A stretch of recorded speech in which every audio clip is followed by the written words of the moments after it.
Maman, baza partout. Baza partout. Et qu'on frapper. De manière générale, lorsqu'un ambassadeur meurt sur vous, et qu'il y a un incident diplomatique, ils sont rattrapés par leur propre turpitude. Lorsque vous nous dites que Botuko Bakissa, 11 000 militaires dans la partie Est, Est c'était so basolo bino Botuko Bakissa. Bobakisi kuna mais après na o balongola ke passe ceux qui garde républicain. La Kabila maman. Maman, quoi ces gens-là vont construire leurs mensonges. 60 millions d'habitants. Et puis, il y a 2 345 409 km². 2 millions. Maman, un territoire mort qu'on a vu la Kinshasa au Sangisi, a commis 26 000 km². Donc, on a 2 345. Et puis, dans l'histoire, on a vu que on a Batoka, Lumumba, tout ça. On vous dit que le Rwanda, à la ligne responsable, oh non, le Rwanda, c'est un pays partenaire. On vous dit que Kagame, c'est une menace pour le Congo. Oh non, Kagame, c'est un homme crédible. Tu connais le Rwanda, vous soutenez Kagame. Bon, on lobby. Sauf que baby. Bon, vous avez fait Congolais? Non. Monsieur Ngobila, Nengazawana a mis préparé. Le quoi, on a temps et belé à perdre. Aïe, c'est même nos petits action. C'est même nos qu'on a fait action aux ala. Et a mis préparé. A mis préparé, hein. Toi, exact.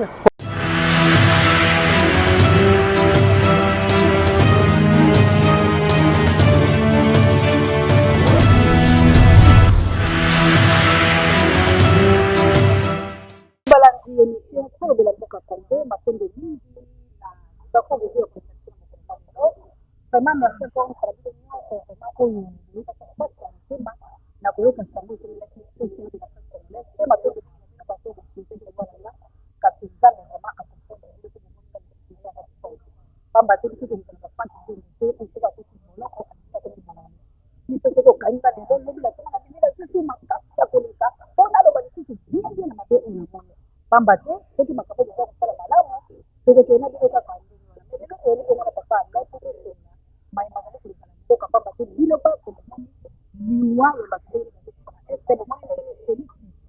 Kagame a commis penza ko direct Congo pambate Olandala ndolongo ba mwana Rwanda ba ko kina peshade ya justice ya Mbokuta bongo mpeza honorable mwana mayele président de la République o ya kokoma o apesa bile mayele ano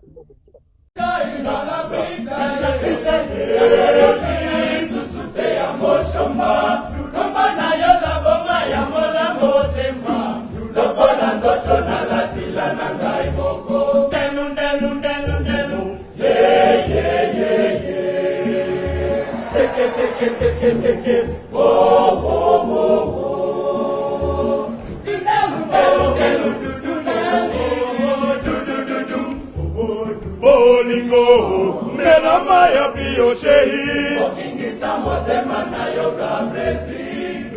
Chandra, mabenga ya kadeshade, komisionanga ya motema molamu. Mabena salinga ilala brita ya susute ya moshoma, kama na yola boma ya mola motema. Loko na nzoto na latilana.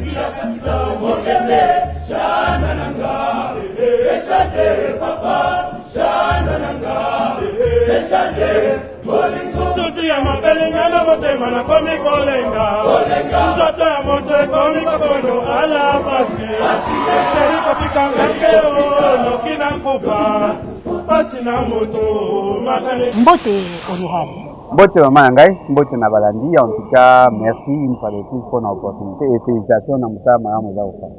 Merci papa Alain. Alors tous les sous ce penza ndenge nini wana eza na mboka ni Lolanda longa batindela kinga ba video pe na félicitation la ndaka tango nako tyango ye moko azali pa lobela ngo totala na mboka tete.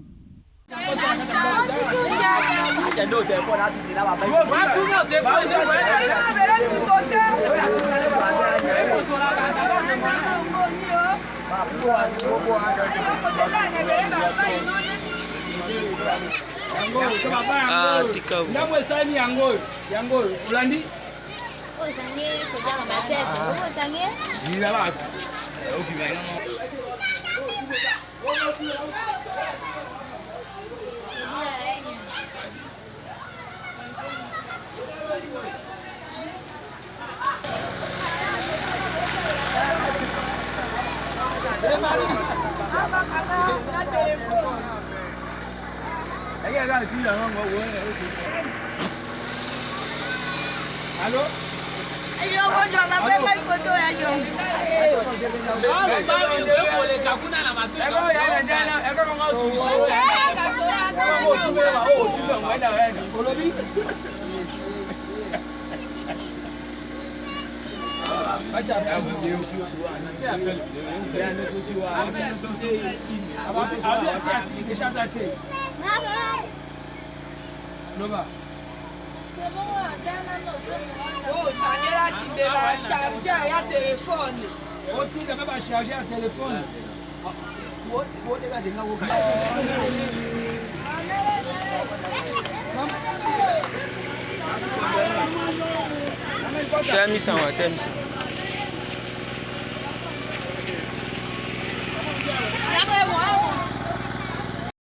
misala malamu oyo esengeli Félix osala yango oyo mpe na bato na yo to basoda na yo to bapolisier na yo mema bango na este ya mboka mwana mboka lebolozwa mort toyoki ekomi na lombango ya bato misato mendele bakufi bongo na este likambo yango ezali nini omeka koyebisa.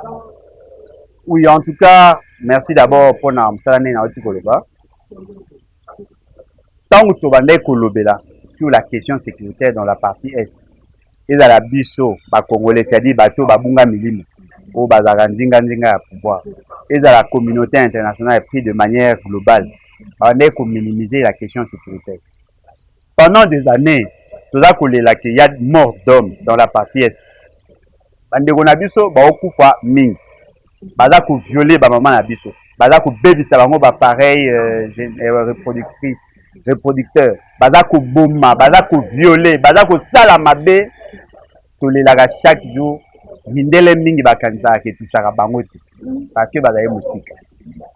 Tout en présentant mes condoléances na communauté européenne mobimba et particulièrement na ba italien parce que l'Italie ezali moko ya ba pays oyo esala l'état congolais parce que soko tayi les 14 puissances oyo basignaki na Berlin na acte de Berlin beaucoup mona Italie en faisait partie parce qu'à l'époque l'Italie était une grande puissance. Un ambassadeur italien na cadre de l'action humanitaire va créer poser ba acte entre guillemets parce qu'on n'a pas assez d'informations en faveur de la population balaïkouna.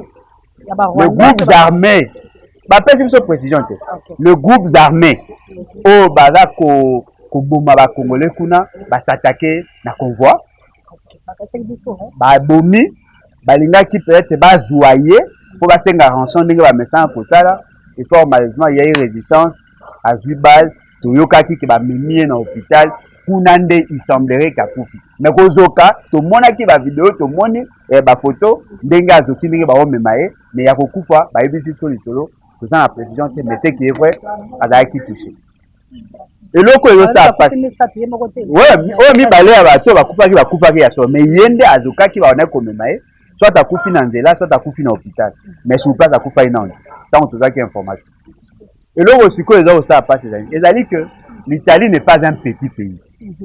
L'Italie c'est une puissance bien que va faire de moi ampleur sur le plan chiquet international mais l'Italie n'est pas un petit pays et puis l'Italie c'est un pays ami. Vous savez la particularité à l'Italie, contrairement à d'autres pays, l'Italie n'est pas dans la situation il y a occupation tout ça. L'Italie est parmi les pays où limité que le Rwanda a ça la marambo et a ça la carte. Mais là, c'est l'Italie qui est touchée. Mais dans la zone Rwanda, l'ambassadeur il y a des pays moussous. Bazali. Oh, Bazali na vision il m'a tout. Les kakapeka à Rwanda. Mais bakufa. C'est que babomie pour bamoni yaso. Ah, maman tokoloba nini po batu nyonso baza pour Félix Tshisekedi o ba osa makambo ya mabe o bazali na vision balekaka wana. Mais cette fois-ci babomi un ambassadeur et puis bato baye ko intervenir eza banani ezali ba garde parc. Oh bato bazaka ndinga ba parc babombaka ba espace wana azamba bata ICCN na quelques militaires bazaki wana nde baye ko intervenir. Ezali information tozwi yango na première main na bato bazakuna.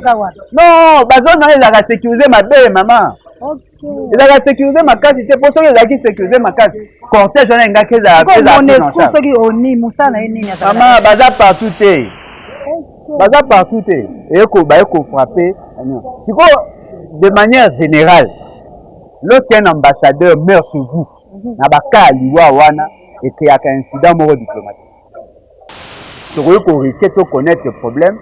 Quand tu bateau, mais bien sûr, même l'Union européenne a recépélaté. A recépélaté parce que moi, on est à couper. Pour ma bête, c'est d'aller. Ndenge maramboye ça les mawana. Ce qui te traite avec intelligence, avec sécurité, on peut entrer en crise avec l'Italie. Conséquence, on va encore nous fragiliser. Et vous savez, tout ça, ça se fait pourquoi? Parce que déjà, au niveau interne, on n'est pas suffisamment sérieux dans ce que nous faisons. Lorsque nous vous disons que la sécurité, l'insécurité touche tout le monde, parce que l'insécurité touche à Babola. Pourtant, on va bombarder les Congolais, on va normal. Et puis, comment on va faire un mot végétatif?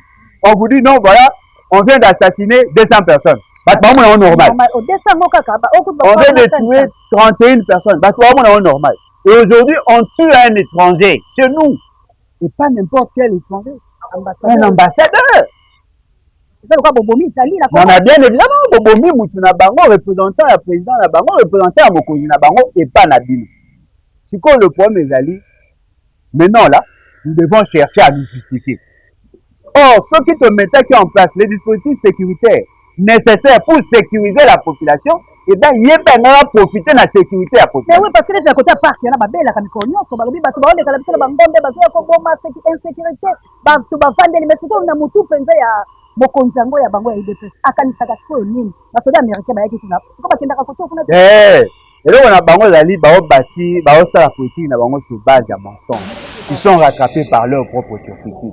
Lorsque vous nous dites que booti kobakisa 11 000 militaires dans la partie est, je non les est c'était so basoda obino booti kobakisa bobakisi kuna mais après na o balongola ke passe ceux qui ba garde républicain la Kabila. Ah maman, ah maman, ces gens là vont construire leurs mensonges.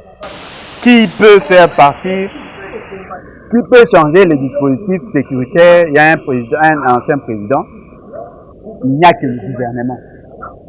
C'est-à-dire que le gouvernement, en conseil des ministres, ne va pas statuer sur le dispositif sécuritaire. Il y a président, va causer cette fois-là un décret. Il y a premier ministre pour changer le dispositif sécuritaire. Maman, nalobi te la lokuta, mais bon dit que la bango temps.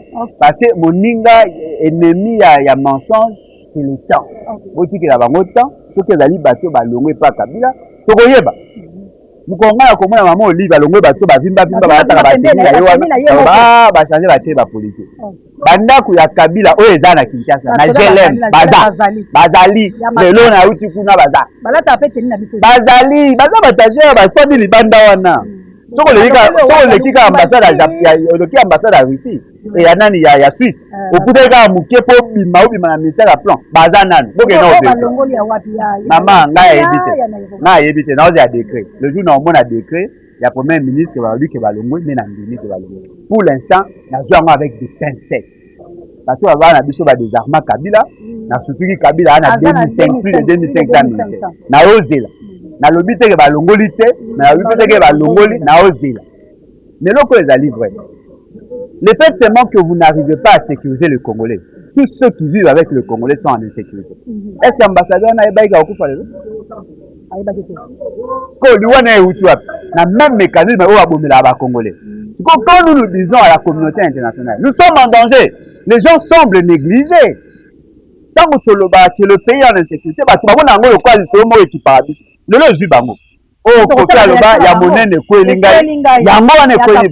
cette fois-là, il faut comprendre que si nous sommes en insécurité, même nos amis seront en insécurité. Voilà.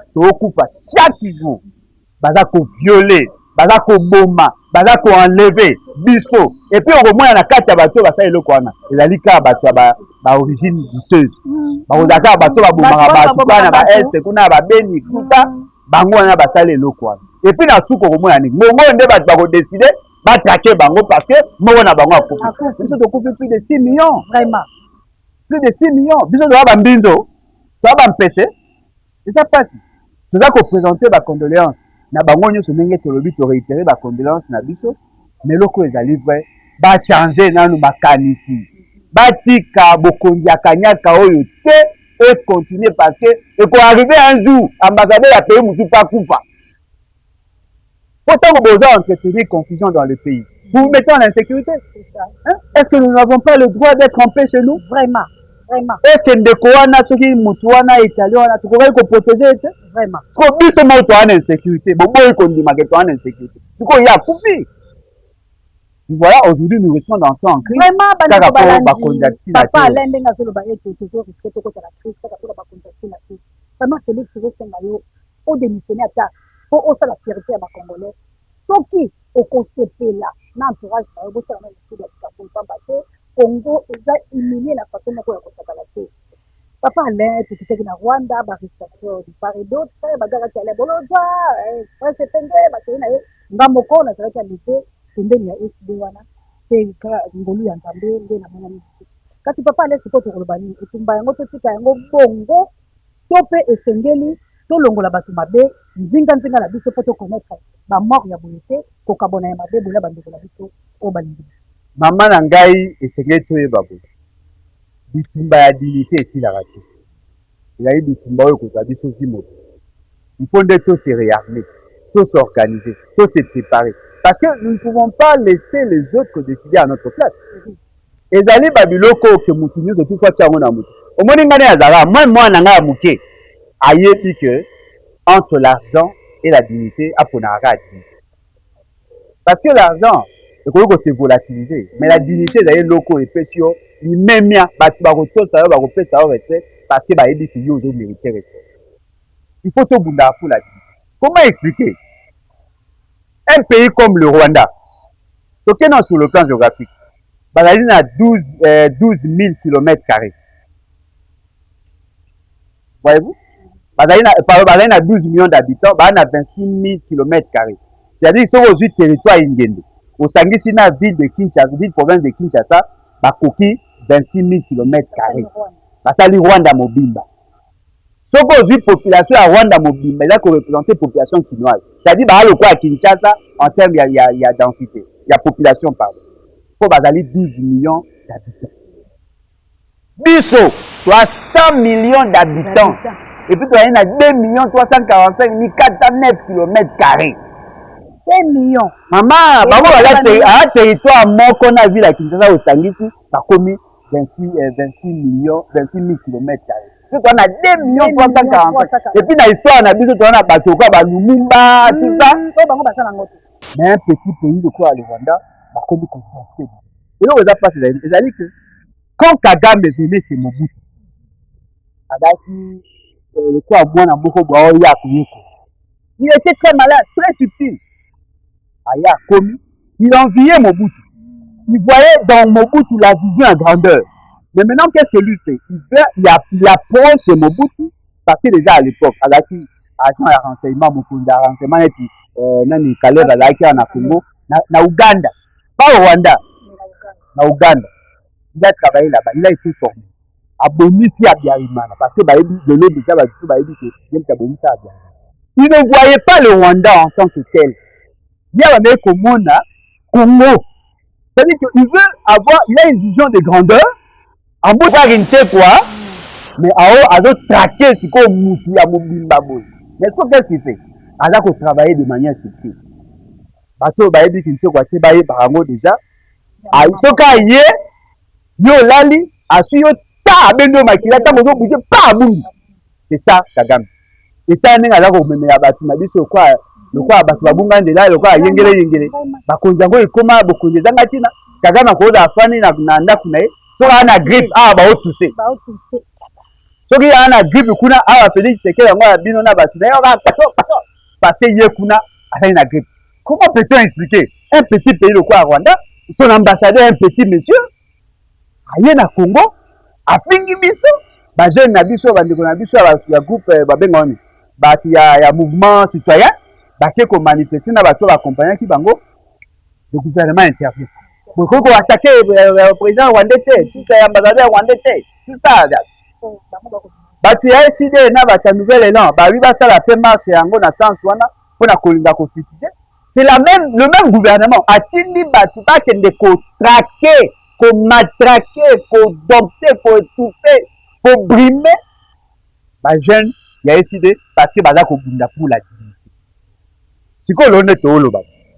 C'est que la police en a été. Si. La police a rwandais. Bongo soki lobby à connaître les problèmes. Bobenga biso. Bonga ngo. Wana la ko finga ba Congolais bo okipete. On vous dit qu'il y a eu 6 millions de morts. Oh non, ils ont des dégâts collatéraux. On vous dit que le Rwanda a la ligne responsable. Oh non, le Rwanda c'est un pays partenaire. On vous dit que Kagame c'est une menace pour le Congo. Oh non, Kagame c'est un homme crédible. Si vous avez un soutenir Kagame, bon lobby, soké baby, bon le peuple congolais, non. Comment peut-on expliquer? Tous les rapports et la Nations Unies, et l'organisation régionale et sous-régionale, parce qu'on a identifié le co-responsable parmi les co-responsables, il y a notamment le Rwanda. La communauté internationale avec le rapport mapping, parce qu'on précisait que le Rwanda a la ligne responsable de la situation autre mais Mouto a la ligne qu'on représentait entre guillemets la République, alors dit et là bango c'est la conséquence à ma camarade de ça. Na yé, na papa na yé baloba likambo. Voyez-vous, c'est-à-dire que bateau tout bakupa pas. Si le Rwanda n'est pas responsable, mais la guerre il y a 6 jours. Vraiment. N'est-ce pas que c'était l'armée rwandaise? Tango bazwa ki Goma, na période ya Baouma. N'est-ce pas que c'était le Rwanda? Vous n'avez pas vu le militaire rwandais? Est-ce que la MONUSCO a compris? Tango zaki na période ya Mbouza Mabe. N'est-ce pas que c'était le Rwanda? Et maintenant, pourquoi vous voulez dédouaner le Rwanda? C'est-à-dire que tout le monde, Bakito Bakufa na Congo, et vous voulez bâtir la République sur le mensonge, sur l'injustice? C'est quoi l'ambassadeur à coup? Ceux qui va démontrer qu'ils sont des Rwandais. Dès que vous marquez le tout pour Rwandais, on t'avoue, voilà, ça sonne. Il y a plein d'actions. Il y a un samedi là. Ceux qui Italie à Kosilika, Kosilika, ils sont des pauvres. Nous allons y aller. Aussi là, nous allons y aller. Nous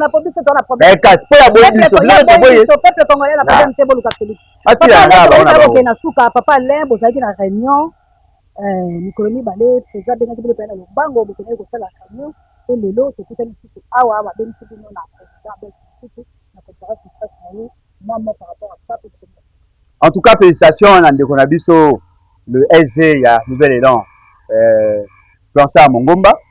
En tout cas, il y a des livres, il y a des livres, il papa, il y a des musique, il y a des livres, il y a des senti situation à Bango, il y a des bateaux, il y a des bateaux, pour faire face. Parce que moi, quand pour que nous soyons en paix, il faut qu'un jour tu préparer guerre contre le roi. Maman, n'a pas fini, c'est qu'il y a comment il va finir. Non, on ne peut pas, et tout ça. Mais monsieur, est-ce que la philosophie est fondée sur la paix? On va dire, qui veut la paix, prépare la guerre. Comme ça. Et puis, on va attaquer sonité. Bana bino ba okufa. Bola ça va ba photo, mona muki alaleli maman na epo maman na akufi. Cet enfant on n'a pas droit à la justice. Pourquoi vous connaissez un jour au café au nord, voilà, il y a eu 500 morts en Rwanda, bah, pour les Congolais. Pourquoi on ne peut pas faire ça? Pourquoi nous devons continuer à démembrer le mort? Parce que le robot est livré. Beaucoup de biso. Il a dit moyen à bango ya ressentir. plus le Congolais meurt, plus bango bao de richesse, plus bango bao tonga. Aujourd'hui, le Rwanda est classé parmi les pays à bonne gouvernance. Mais avec notre argent, oui, avec nos ressources. Capitale bango qui gagne la capitale la plus propre d'Afrique. Maman, il y aura un jour. Là, je vous le promets. Si ça ne sera pas moi, ça sera nos enfants. Il y aura un jour, le Rwanda va fléchir. Oui.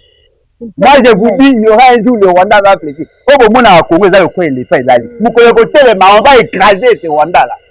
Et si nous ne ferons pas leur mais à coup pas, mais on va se pencher. Oui, bango, Nazali chrétien, c'est vrai, mais Dieu n'a pas interdit la guerre. Mais oui.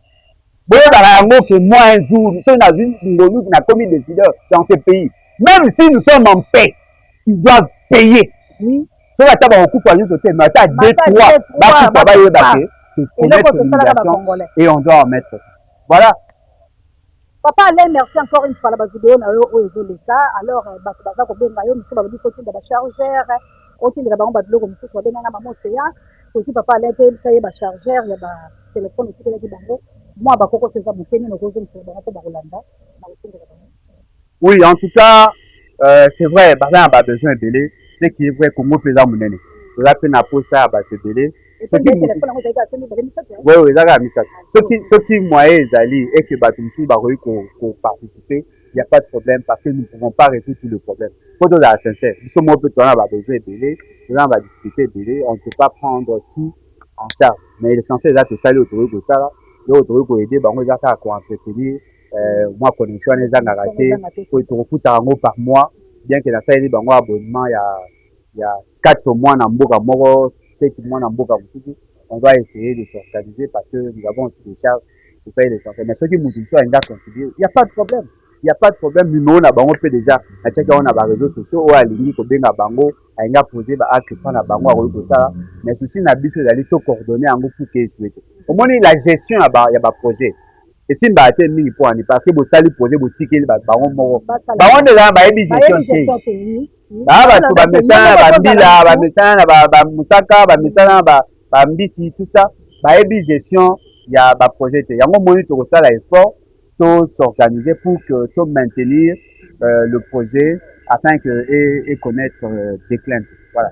Papa Lento comme le personne souka merci encore une fois bon moni no ko lo bala peuple congolais parce que na makamno c'est le kaki bon mutu moko lo bagina tuno badi yanga pa alo bela ndenga mais na tuna open directement parce que c'est tout tambo longo ko lo bagina maman c'est mais ko babiloko eso comme la bino est-ce que eza la structure moko bosala ke na sima ya bakawa na babenga kabilo to bapesa kabino eloko bolenga pela tuna yo par rapport à bateau suivi eza ndele nini ya bandeko bazoka bakuba nini bile bosorganisation ndele to kozana président nieke obombi nini bosolaki tamteza ya kati mais bozoka penza nini na bakiti. Bon, en tout cas, eloko eza vrai. On a plus d'informations à Batalamuka. Pour aujourd'hui, si tu as un moyen, il y a que ça ma minute. Batalamuka bazana comment bazana collège de conseillers. La plupart ba juriste. Ceux qui likambo salami ba alerter d'abord, soit alerter d'abord na ba organisation la défense des droits de l'homme. Et après ba sali suivi ba avocat ya Lamuka ba kenda ko ça ba suivi même temps nga ba kanganga ba avocat ya Lamuka ba yaka me yaka de en retard. Et puis même bandeko bakangaki batimaki délégation à bavocat bakomi na kati wana eza ba maître biko belé. En tout cas il y a beaucoup de juristes pour bakendaka pona osala suivi voilà. Mais difficulté ce que ezali que bato baokanga ba perdre ba biloko ba téléphone ba biloko wana wande siko moya ko zongisa ngo ezate mais mingi vraiment baza ba victime. Et le qu'on a dans ces pays, il a été ici à la jeune one. Voyez-vous? Les taureaux babou, sur la semaine est banni. Il y a aussi d'autres actions. Mais si on a ni, comme le gouverneur a dit, on a un combat molim, voilà, mobile. Pour combat mobile, il y a un combat molim à Maye. Monsieur Mobile, il y a un ami préparé. Le quoi, il y a un temps et belé à perdre. Aïe, parce que c'est même au pétrole en action. C'est même au qu'on a fait action aux ala. Et ami préparé. Ami préparé, hein? Faut te aussi qu'à péter fort. Quand on a exécuté, tu vas n'a fait merci papa Alain, en tout cas merci na biloni so bolandi biso vraiment te lebika te bomi bombisa pamba te tozali koya ba o ba ko kufa to kolekana to saka système o muza ke nango alobi soko kufi tokokutana na yo liboso po ete père ezali te matondo mpe na bino nyonso vraiment bakinois na mosala kitoko bosalaki toza ensemble eza loba nini merci l'équipe technique merci na okambia l'homme qui fait ne change pas l'équipe tedali na caméra merci na Dakosta notre coordonnateur merci na Judeka le réalisateur merci na Pape G directeur recherche stratégique merci na mon ami Jimelo Soa bon rétablissement na mama Adja Anita Bade Sofia Moto bino bato bolobaki na ngai numéro ya Belgique espero ke nakomelaki bino yango na bacommentaire ici natindelaki bino yango bobenga botunaka kaka te elongo na boya kopesa bino numéro eza bozobenga motu bozolembisa ye ntango akopesa bozosaelekise lik makanaki na autriche made erataka te na bantu papa letuskola na bendi te ndeko na ngai bino bato bozali na mboka ya bino yango esili ngai désiré botuna na mama Elisabeth Botuna na yebi keso bobenga ki papa Alain en tout cas aza na posa na bino pamba te bozobaki boza kobenga oza na Australie bobenga en tout cas na bino nyonso partout où vous allez vraiment on est ensemble je suis là et de retour avec toi merci papa Alain que Dieu vous bénisse pour remettre Angola no bondi ya bouchard de bonheur qui la RMC comme la bino maman d'Angola na Florence ya matonde gudu abu le padre mokolo leko kasa mazo bye